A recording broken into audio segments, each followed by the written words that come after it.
Tian'ny télévision numérique au TNT momba io indrindra dia nitondra fanazavana ny ministry ny serasera nambarany fa tsy mbola misy ireo orinasa nahazo ny fitantanana azy io fanatetiana.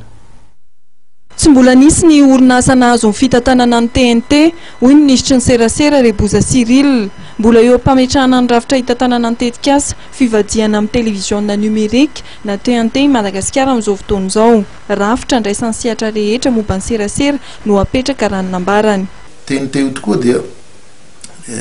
na inona resaka ihany izy io tatoato tsy any mezatsina nizaniza marina zany mety ny serasera angamba na fampilazam-baovao mety tsy ho ampy koa nefa ny iarahantsika mahita tsy mora koa manao an'io satria am'izao tsika miteny zao nge mbola eo andalam-pametrahana ny rafitra hitantana an'io tetikasa io tsika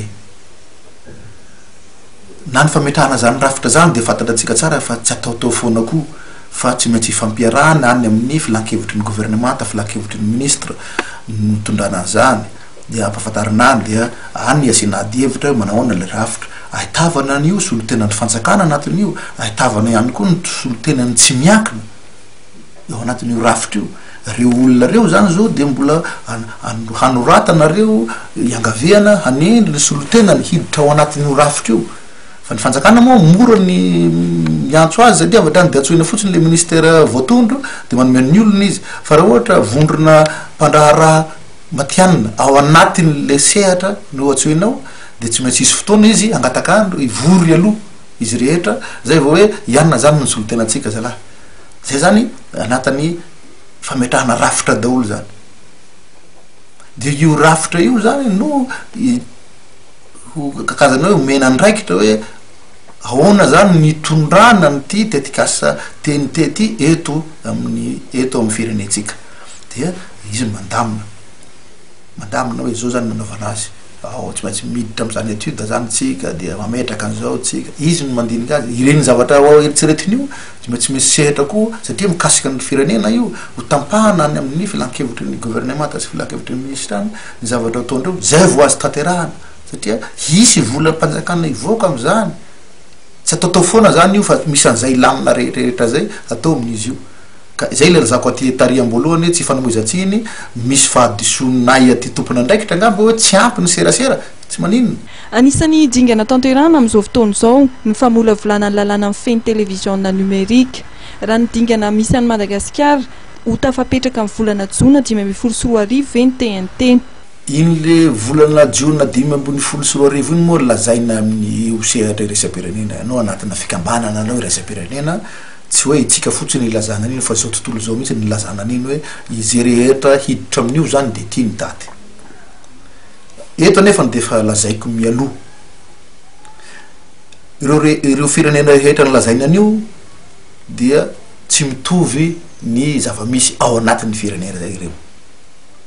mety misy firenena ohatra tsy nandalo crise salaminianatsika reny mety ho tratrany tokoa zany raha nomboka tany amin'ny taona telo ambony folo sy roa arivo tany izy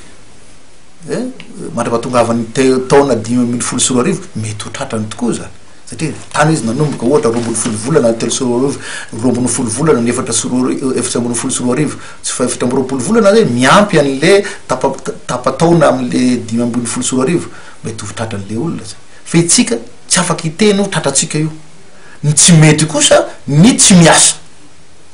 tsika zany dia anomboka anao nio asy io tsika rehefa tonga zany volana zany dia afaka mba miteny tsika amin'ny ny rehetra zany hoe zahay zao raha ny zavatra nyeritseretsana natao dia eo amin'ny 100 ny asa tokony vitaina ny favitanay ohatra